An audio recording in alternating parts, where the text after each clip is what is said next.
I'll join the chat, shall I? One recent one said, "We know who you really are. You'll be found out soon and we're going to make it all public." If you ever thought local body politics was boring, then you're thinking exactly what they need you to. They get you into groups and then they try and direct you, and the easiest way is to become ungovernable. Groups who rely on disinformation, pseudo-law, algorithms, and fear. Some have sent death threats, and one said he wanted to drag me down the street behind his truck. To push hate, racism, and harm, dressed up as concern and patriotism. I think it would be fair to say that there was no institution anywhere in New Zealand that worked to stop that more than Groundswell. For years, they've been working to create networks, manipulate media, and assimilate into communities because if we get the numbers, we can start to exert more control. They see the country as broken because they consider empathy a weakness. These are the same people who brought us the jab that's killing people and causing carnage. These people. Now with the election imminent, they're organising, mobilising and manipulating the public. And I think with the right people in council, with a team of people that work for you to work for us. Crossing over from a fantasy world to force ours to look more like theirs. You've become the fiction, because their world can only work on the fiction. Join me as we explore the webs of the groups trying to manipulate voters this local body election. And finally, getting rid of the racial discrimination that has crept into council politics. I think that's something that people would love to vote for. Join me as we discover what happens when astroturfs go local, when they've fabricated consent. Hi. Hi, Sean, Paul. thank you so much for joining me tonight. Wow, it's a pleasure to be here. It's an honor to be here. That was awesome. Thank you. It's a lot of work, like a ton of work. We've got a few people still transferring over from the premiere itself. I haven't actually checked the numbers yet, so yeah. But I would love your impressions. Love to know what you think. I have a few takeaways, definitely. The obvious takeaway was the call to action at the end, that we need to kind of support, we need to get mobilized, we need to get involved in local government. I think this is one of those rare moments where I need to target our own people. We need to target the left on this, because say what you like about the right wing, they show up and they vote. Yeah. And I don't know if we have any viewers in the chat who are regular viewers of BHN, Big Hearing News, but a very common thing that Pat always says: when the left vote, the left win. And that number, 40%, 42% of people showing up to vote in the local body elections is, I think, a real indictment. A real indictment, really, not only on the left, but also on young people as well. I don't know many people in even their 40s or 30s who are showing up to vote. So that is very much my big takeaway. I do have a few others. There is a sympathy that I feel for the likes of Tory Whanau and many others, people who enter local body politics, a very thankless job and a job that invites a lot of scrutiny. And the fact that these politicians aren't targeted on policy, it would be one thing if they were targeted on policy. It would be another thing if they were even targeted in bad faith on policy. But the fact that we're just hearing the fact that they get targeted with these baseless accusations of that would really that are real attacks on their character that will last them the rest of their lives. It is something that I wouldn't blame somebody who sees what happened to Tory and go, wow, this just dissuades me completely from entering this channel. I don't want to harp on too much. One thing I did want to know was, who was that councillor who combated the disinformation in real time during that council meeting in regards to Three Waters? Because I think he deserves a medal. That is outgoing Clutha Mayor, Brian Cadogan. He's retiring. Yeah. Yep. He was the one who actually stood up to Julian Batchelor when he came through town with his his Stop Co-Governance tour. He bumped into him in a cafe and told him he was a horrible racist and to get out of town. So like he deserves a medal. Yeah. Yeah. He is straight talking, and I think at the time he knew he was quitting as well. So it's like, I just don't give a fuck. I'm just going to tell you what I think. I think it's an important thing for people to see that, because it was the groundswell movement that pushed that with the taxpayers union. You know, they were so specific about this is the message. And now the taxpayer union's out there going, we've got to cap rates because they're going too high. It's like, you put people in this situation to begin with. It's a problem of your creation, you know? Yeah.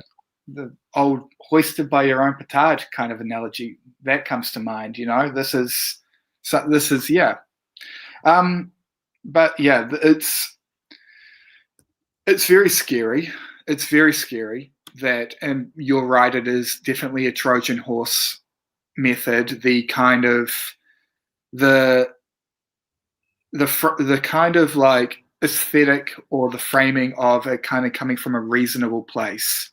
So if I think about people who I know who aren't very politically dialed in, they watch, they will see something like this documentary, or they'll see like something on a community page where they kind of they'll be like, wow, my rates are being spent on this, and that's all these guys need. That's all they need. They just need that person to kind of have that kind of like that little kind of sympathy towards and that's how they get you. We do have our first question.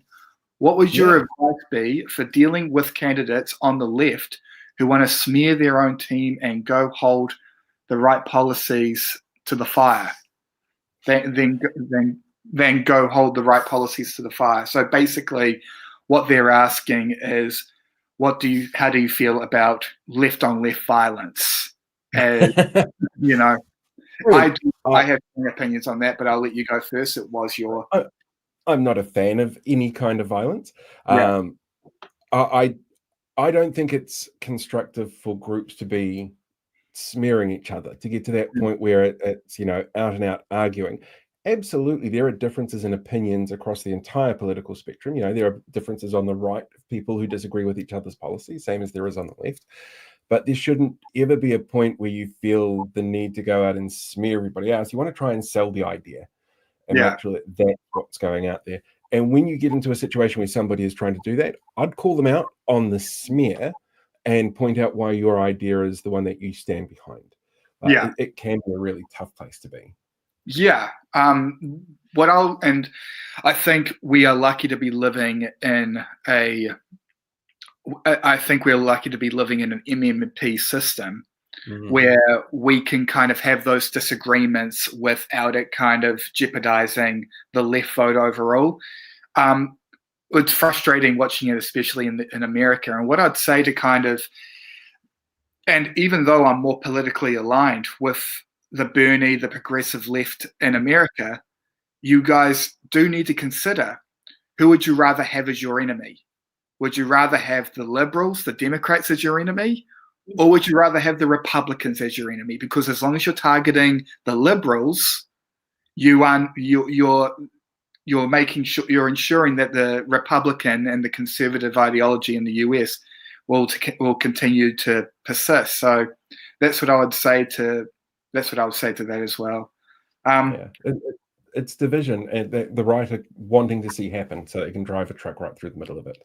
Exactly. I think you're absolutely right. I do think that there should be, you can kind of, there is a way to kind of navigate disagreements without it being at the expense of your own party. Yeah. All right. We have some great coming through. Oh, this is a trick one.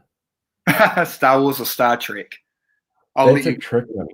I'm going to say, this is a tough one. Right now, I'm going to say Star Wars, but only for really deeply personal reasons. I had a friend pass away on Friday, 28 years old, bowel cancer, huge Star Wars fan. We actually went to a preview screening of Force Awakens together years ago. So I'm going to say Star Wars for Michael. I think it's the right answer. Well, in that case, I'll hold off my disdain for your choice because Thank you. I'll sit tonight. It has a reason. Definitely has a reason. Anyone who's aligned with conspiracy. Actually, this is an interesting kind of comment we can go through because I've had experience in this as well. And this is a conversation that I know we've all had. I just block anyone who is aligned with conspiracy astroturf groups from wanting to join my community page. It makes it a calm and functional community page. Yeah. So I'll add on to that. And although I know what answer you're going to give, I'll add on to it. How should these community pages reconcile or marry the idea of open dialogue with also having to block these astroturf groups? Could these astroturf groups not turn around and say, these community groups are blocking my freedom of speech, blocking my right to free speech? So what would you say to these people? So I run a couple of community groups, and I have the same sort of policy here in that I'm really specific about the content that's available on those pages. And yet, you're always going to get those community group page issues. The helicopter one, for example, is one that I get here a lot because we're in the path of the eagle when it goes out. So it's just an automatic, can you see who the helicopter thing? But for me, the policies I put in place are about respect and honesty and not misleading people. And so I try really carefully to do that. It's not always possible, though, for those people that are out there monitoring these pages to be aware of what's misleading, because the whole point to these local astroturf groups is that they are local and they do pick up on specific pain points that they're not actually out there lying. They're just really hyper-focused on one thing. So I think it's going to be about making sure that you've got strong moderation in place if you can't be there to monitor everything live all the time. I know that, for example, that Kirikiriroa Hamilton page, they've got an automatic admin thing set up on there where if you get enough people complaining about a post, it gets taken down automatically. And that upsets those groups because they're like, why is my post taken down? But that's because the audience have said, we don't want to deal with this. That I think is also a fairly handy tool to have. That's actually a very effective means, because it's kind of like, hey, this is a community page. We do things by the community, and it's you kind of this expel of kind of accusations that you are being authoritarian. So that's it. Yeah. How do we increase voter turnout? Very good question by Andrew. I hope I'm pronouncing your last name properly. Kai. How do we increase voter turnout? I don't know. That's what it boils down to. When we look in the past and see what's worked on some small scales for local elections, it's actually been about getting the public engaged in different ways. The last time I saw an increase in local body election voter turnouts, the last two times, were down to two very different factors. One was because there were community groups out there driving it really hard and going out there and making sure that they were heard and driving people to vote. The other was because there was a really, really horrible person on the council that they wanted to get rid of. Yeah. He was very public. She was described by the spin-off as possibly the worst elected official in the entire country at one stage. And so there was a drive there to get her out, which helped drive up that voter turnout. But you can't rely on that these days. No. So basically, guys, Paul's answer is we need really, really shitty candidates. We need our answers to be ultra shit so that we're mobilized, so it lights a fire under us. Yes. And it's going to be a lot. Yeah, to be honest, this is a tough one as well, because it's not a very sensational. This is real politics. This isn't sensational. This isn't kind of sexy or intriguing. This is the nuts and bolts. This is the stuff that you don't. This is the admin-y stuff that people want to kind of just kind of tune away from, and that kind of goes back to possibly the reason why young people feel dissuaded in terms of voting, because again, it doesn't really capture them the way that general elections do. Truthfully, I think.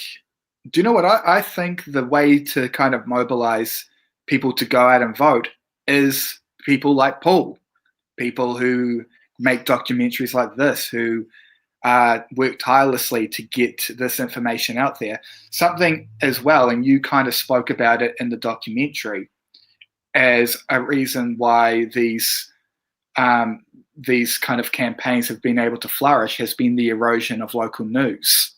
Yeah. So that could be another thing. Yeah, that could be another thing, guys. Support your local news. Yeah, it's a really fascinating thing to watch, because that kind of local news has fallen to pieces because of commercial constraints, basically. The money's not there for it, but it has such an important role. And it's really sad to see things like the paper I grew up with, the Te Awamutu Courier. It was 130 years old when it fell over because there was just no advertising. It ended up being 2 people in the office that were putting it together.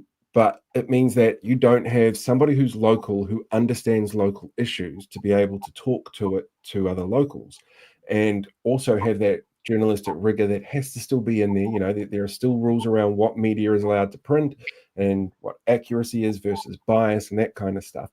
So yeah, the loss of local media is huge, but it's also been filled by some really specific right-wing content. And to be fair, there is left-wing local media that does it well. We're doing that right now. 10 falls into that. But on the right, for some reason, they seem to do better algorithmically wise. The algorithms push their content further.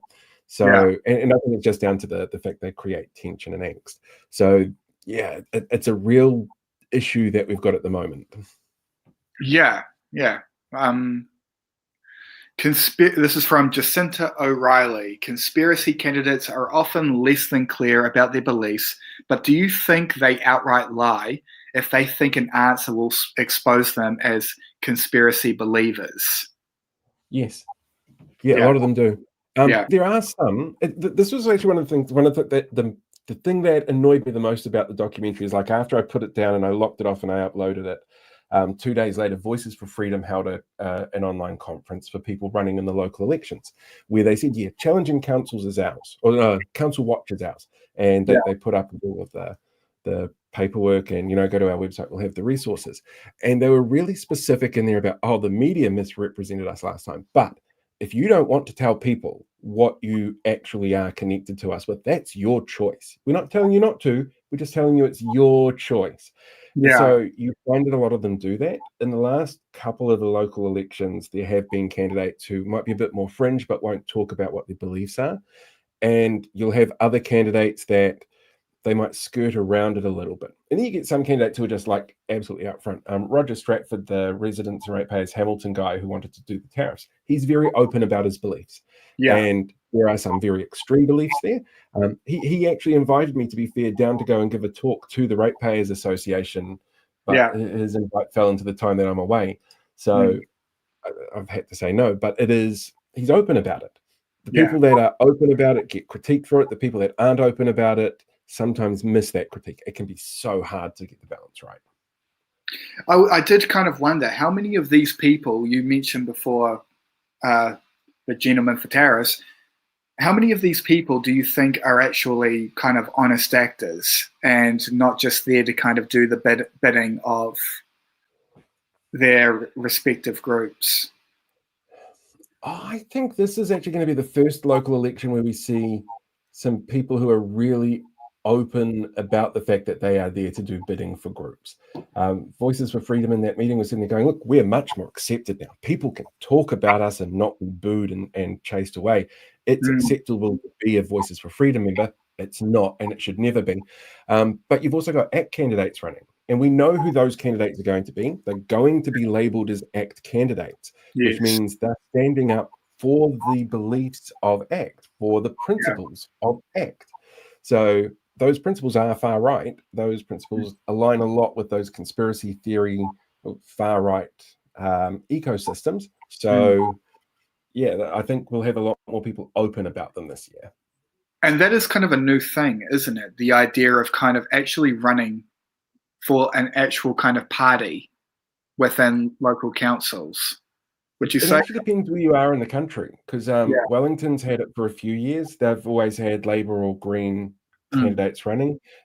West Auckland, Henderson Massey, their entire local board is Labour at the moment, and they campaign as Labour. And the whole point is, you know what you're getting when you campaign as Labour. You know what the party is. This is the first time we've seen a right-wing party do it, though. Yeah.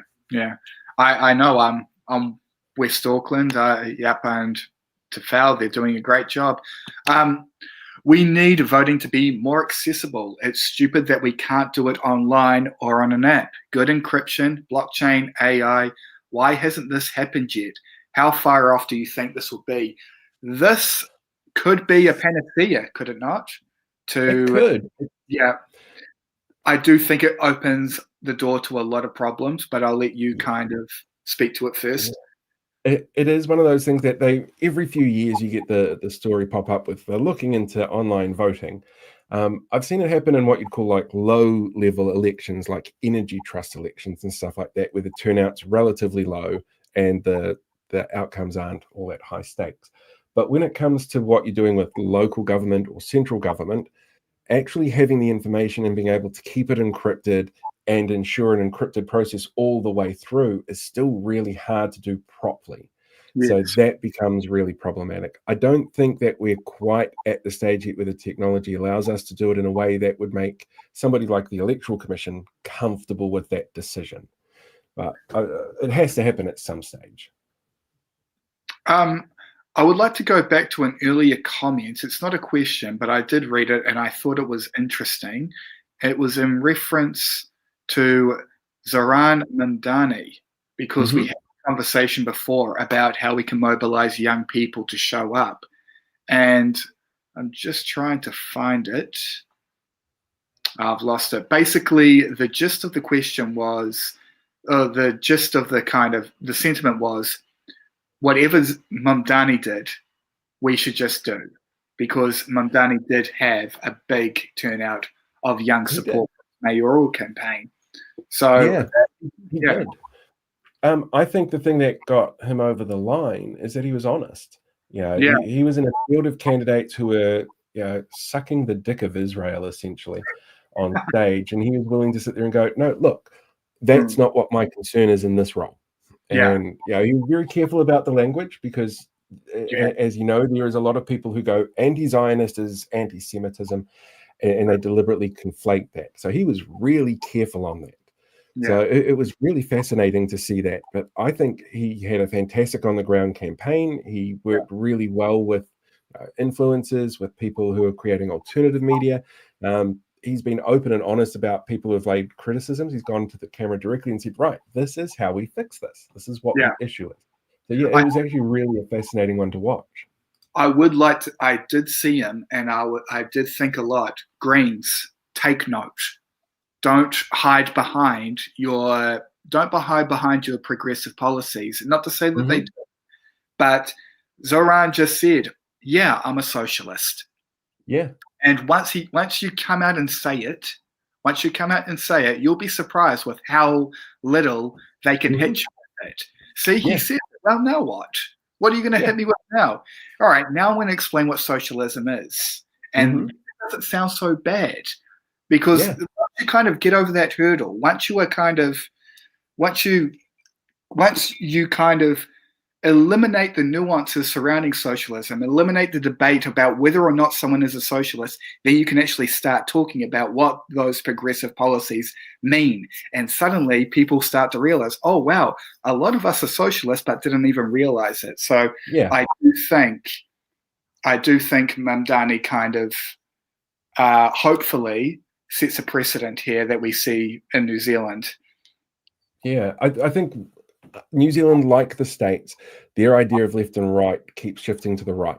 Yes. So when you hear the Democrats are left, traditional Democrats are they're not left anymore, and you actually see somebody come out with these really leftist policies.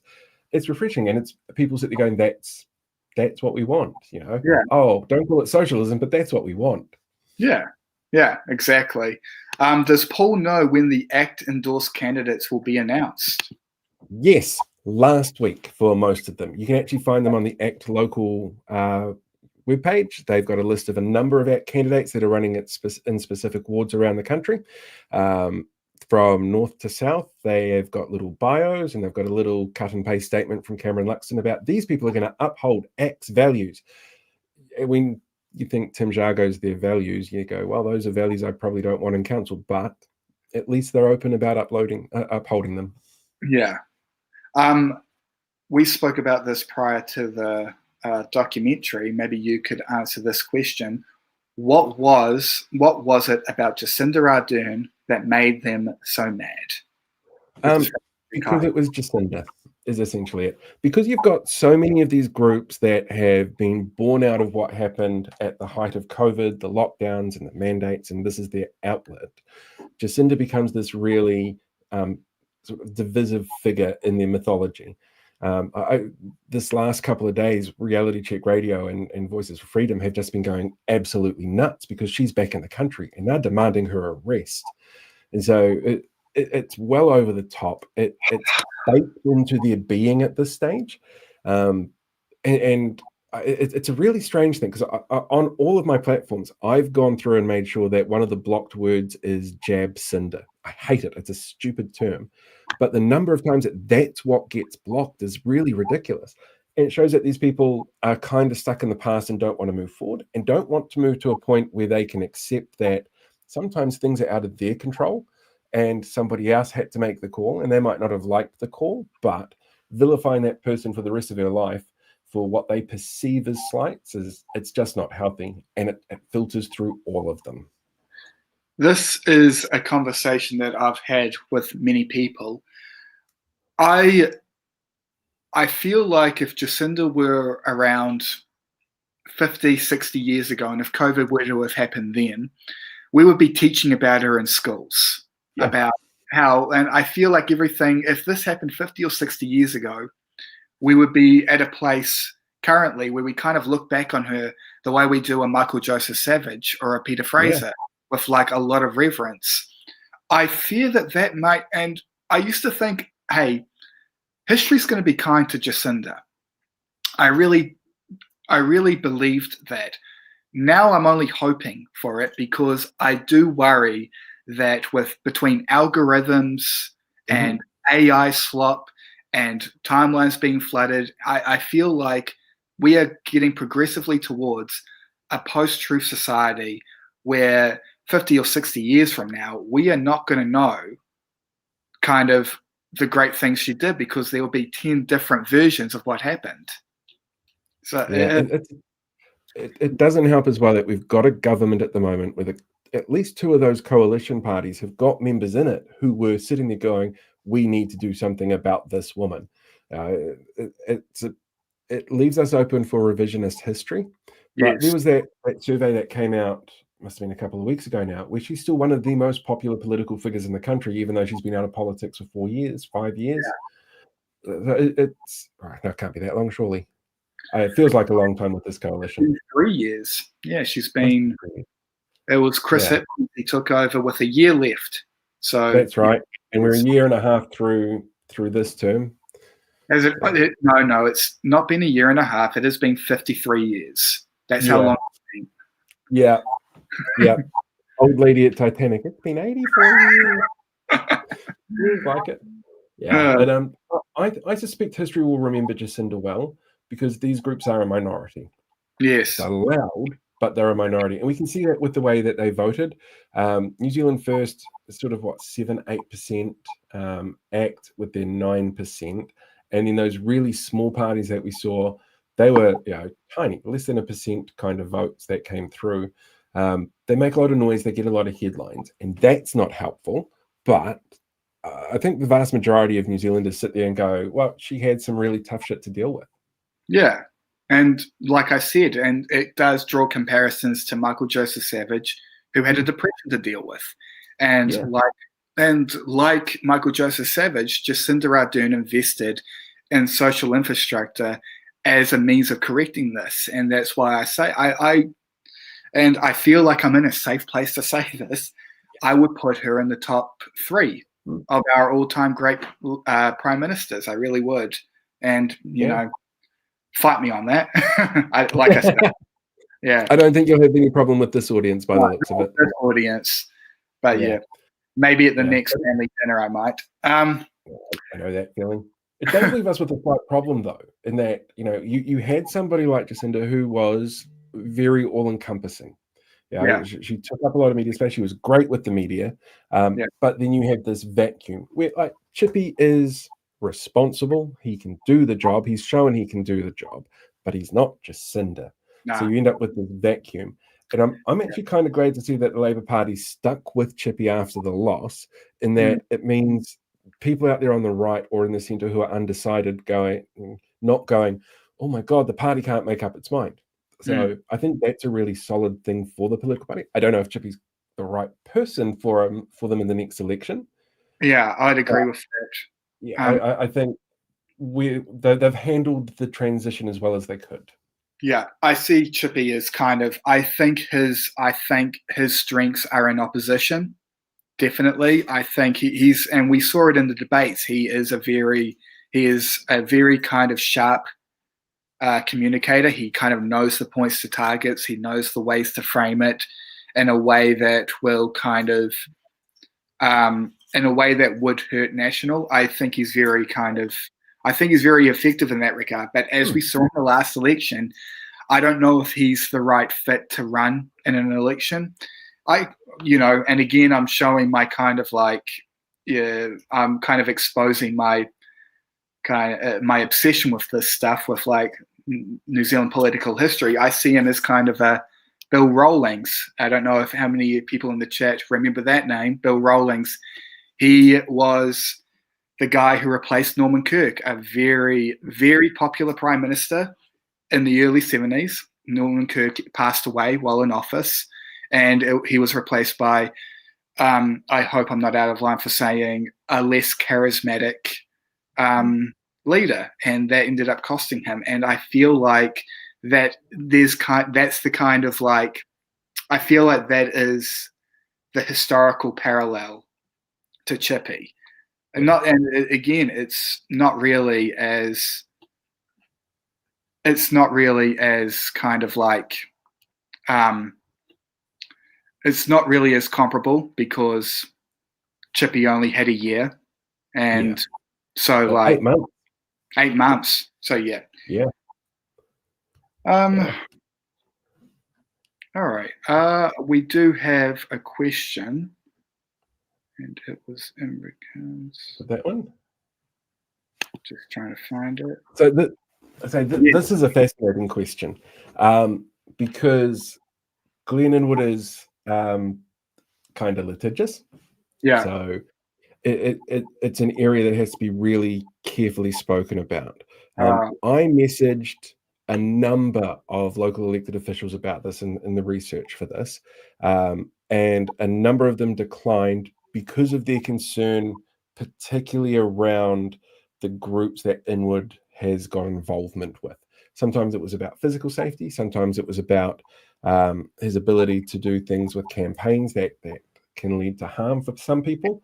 So yeah, it was. There were some conversations I had where he kind of felt like this big shadowy figure in the background that people were really scared of. And when you talk to some of the people about why they felt that way, it was really clear that it was the connections that he's had with people like, I can't remember his name, Reese Williams, I think it was, who organized the Inflection Point event, the anti-trans event that was held in Wellington, or his connections that he's got to Voices for Freedom, how he helped set up their training ground for people going into local politics. So yeah, there's a lot of people who have a concern about him. There was at least one person who was really specifically wanting to get involved because they wanted to make sure that Inwood knew that they were onto them, is how they phrased it. So there was some interesting stuff there. anyone hear Chippy's responses today to the stand-up? He was great. What's that in reference to? I have no idea, to be honest. Oh, it might be something to do with, because I've been head down all day. Luxon said that he wasn't going to Kemp's funeral. Oh, okay. All right. Yeah, wasn't going to the tangi. So it might be a response to that, but I honestly don't know. I didn't know that Luxon wasn't going to her funeral. Is that true? Yeah, he got up at the presser apparently and said, not his thing. But he also said that he's going to hold off on the announcement for the by-election until after the tangi. So that, I think it was after the tangi or after the morning period, just to let people have a chance to process everything that's going on. Which I guess kind of makes sense. Yeah. All right. I was going to I would point out, I remember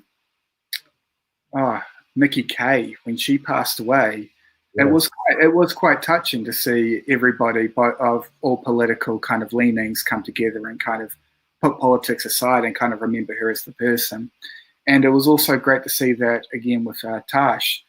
I would hope that Luxon would do what he could to arrive at the funeral. I think it would be kind of like, I think we're in there is a danger of kind of a more kind of widened political divide, a sharper political divide. Moments like these, you do need to kind of communicate that, hey, we are people and we are in this together. You know, even David Seymour and Winston Peters were standing up, you know, singing along when tribute to her. So, yep, exactly. We need voting to be. We've already read that one. So I've got a question that's come through from Sam, and it's in the ballot as well. Yeah. There we go. What's your advice for us where a decent candidate might opt out of our format because a cooker standing has been invited in terms of all candidates are on equal standing? Have you come across it's in the ballot before, Sean? The what about? It's in the ballot. Oh, no, I haven't. I have not come across them. So Sam has this show that he does around all elections, and it's a bit like It's in the Bag, but for election candidates. Yeah. He tours up and down the island and puts so much effort into this.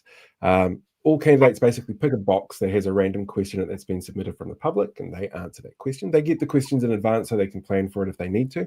And then there's like hard-hitting questions that they all have to answer that might be around local issues. It's a really informative way of actually sitting down and watching stuff, and he streams it all so people can catch it all. And he's updating his website at the moment so that people can do the local body elections that he's going to be able to get to. It should be really fascinating.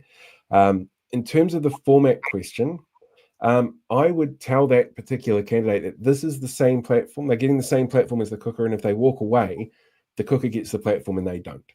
It's as simple as that. Yeah. I myself actually have a question, Sure. and I'll just flag this one because I'll get to Justin Pollock's question next. My question would be, do these astroturf organizations use bot farms? And if so, how can we spot one of these potential bots? It's actually a really, really tough question to answer because the whole point of them is that they're really hard to find. It's a little bit like the issue around the Treaty Principles Bill. When the website went down because so many people were submitting, there was this concern that there were bots that were behind it because it all happened so fast. And it turned out not to be the case. But it doesn't mean that it can't happen. It's just never happened in the past to a point where we could prove it. And it's the same with this kind of thing. Generally speaking, I think what we're seeing is some highly motivated individuals, and some of them aren't smart enough to understand how a bot farm works. So they probably wouldn't consider that an option, but there will be a few out there that are probably looking into it. I don't know that it would do them much good if it's just the same thing happening over and over, but who knows is the short answer. That's pretty much so we have a JC and the Pigeon Cats spot a bot campaign. I don't know if that's a real thing. Is that a real thing? Oh, I don't know. It could be. Yeah. I would thoroughly recommend people call out that kind of bullshit if they see it in these community pages or in community spaces. One of the things that you have to remember with all of this stuff is that you're not doing this, you're not having those conversations in the space for the people who are making those comments. You're having it for everybody else. You're putting out an argument so that everybody else can see what's going on and can make their own decision. If you let them just have the echo chamber, it actually kind of goes back to Sam's question. If you let them have that echo chamber that's open to the public can see what they're doing without pushback. And if there's pushback, the public can make up their own mind. We have a good question here from Isla. Regarding Māori wards, are there any short responses for people dealing with those who are anti-Māori wards, mostly from ignorance or disinformation? Sorry, that is from Viona. Yep. So this is actually a really interesting one as well, because one of the first things that I did in this research was go, where do people stand on the Māori wards? Because there's a tie-in between the far right going, no, Māori wards bad. And the further south you go in the country, the less chance that there is of a Māori ward. And I thought that was down to the terrible stereotype that gets me in trouble that people in the South Island are more racist than people in the North Island. But it's actually down to the fact that Ngāi Tahu, as the main iwi for the South Island, has said to all the councils, we don't want these wards. We want another representation model. So you get less of them as you go further south. It's not that the councils are unwilling or that the public are against it. It's the iwi's wishes. In terms of what we see up north, though, it is kind of strange. It's very much the far right pushing of, well, democracy is one person, one vote, and this is unfair. That tends to be something that they push, and that's clearly not what happens here. Yeah. They want to push it as far as they can to go, we're not racist, but that's the line that they're essentially pushing. So I would say push them further, make them say something racist, because as soon as they do, you've got them. Yeah, that's actually very good advice. You do need to consider that you cannot attack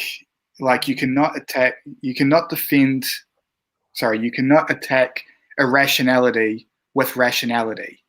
And sometimes the best thing to do is to kind of just ask questions, get what they're trying to say to that natural conclusion. So yeah, that's a pretty good. That's a very good advice. Let them speak. Yes. Yes. All right. I want to introduce people to a toy that I've been working on. So I could actually bring this up. Share my screen. Share this window. So this is live now for people. This is put it back on screen. This is the local government election hub that's been built up on my website. Really easy to find. It's just paultheotherone.com/LG25. On this page, you're going to find a whole bunch of resources to help people with local government. People keep asking me about videos on individual campaign races and stuff like that, and I'll be doing those when we get closer to the nomination period's been done and after I get back from the holiday. But here you will find information like key dates, information coming through on when you can expect your voting forms. You can watch the documentary that we just did on there now, but there's also a whole bunch of other explainer videos coming out over the next month. Like, nominations open, how do you go about nominating somebody? What it is that councils actually do, because there's a whole bunch of things people don't realize. Like dog registration or food safety goes through your council. Who you can vote for, the difference between STV and first past the post. Conservatives tend to want first past the post, which is the person who has the most votes, whereas the Liberal side tends to want STV, which is more, who has the majority of votes. So there's a few of these coming through, including some tips on spotting these dodgy candidates that will be out mid-July.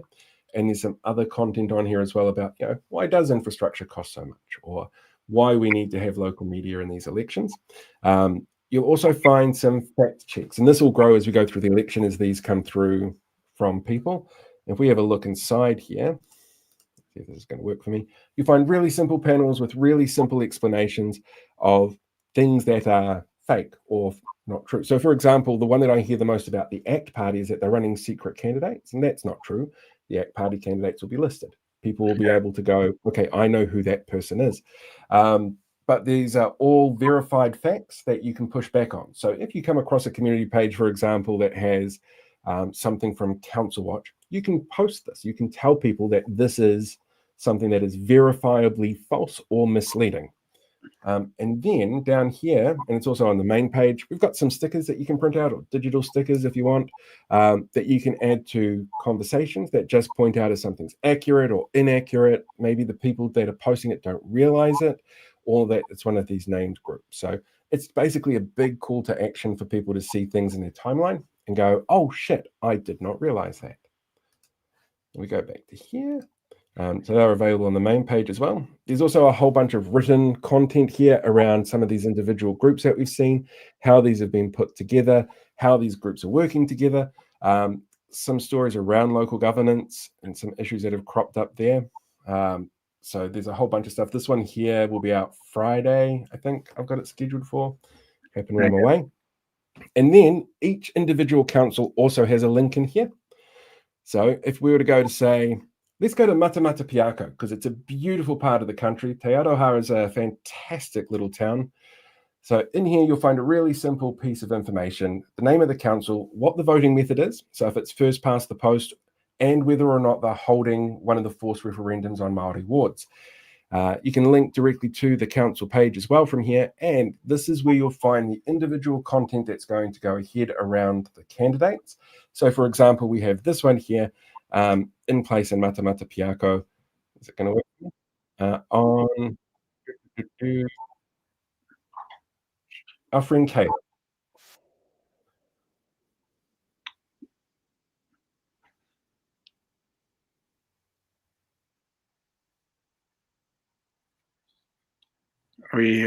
Can we hear him? Oh, I thought that was coming through. Apparently not. Right. Sorry. You can find it on the website. Yeah. Yeah. So that's what we got. So it's available now. People can head along to it. paultheotherone.com/LG25. Heaps and heaps of resources there for people. So many. You go through the regional councils. The only council that's not on there is Tauranga, because they don't have an election this year. Yeah. Well, Paul, I'm going to call you out for something. You said at the beginning that you do not know what to do to mobilize people to get out and vote. You just gave us a whole bunch of resources that, guys, let's share these around. Let's get people out there. You can lead a horse to water, though. You can lead a horse to water, but I can't force them to vote. No. But right now, we're not even leading them to the water.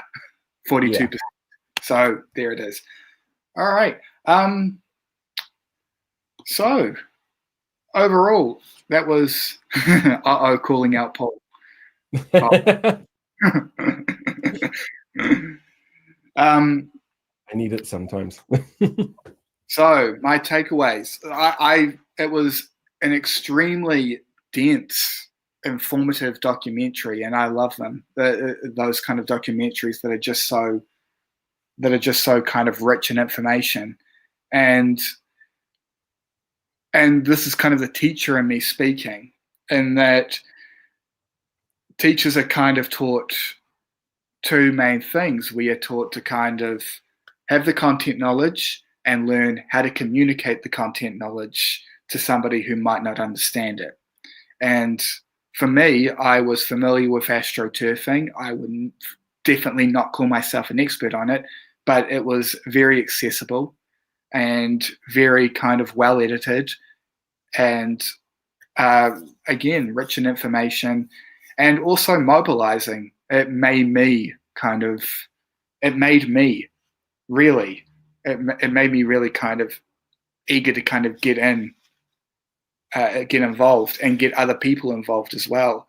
So the next step, Ash Reborn, she made it in. The next step is I would encourage everybody in the live chat to share the documentary around, make sure people see it, recommend it, and yeah, overall it was 10 out of 10, Paul. Thank you. I'm very glad in a way to see the back of it now. Like it's out there, people can do with it what they want. Yeah. While I go run away and hide from the angry mob for a couple of weeks. It very much felt like a labor of love. Yeah. And, it and yeah, I think, I hope that it finds an audience and that it gets around and mobilizes people. So yeah. All right. Oh yeah, I just refer to this one from the Loyal Order before we ring everything off. So some of these videos are timed to come out over the next month. So that there should be a date underneath and that says when they're due. And that's simply so I can keep feeding the algorithm while I'm away. But also while the nominations open on Friday for people who want to run for council all the way until the 1st of August. So this is all to come out during that period. So just keep checking in regularly or subscribe to the YouTube channel. And you'll get sent updates when they come out.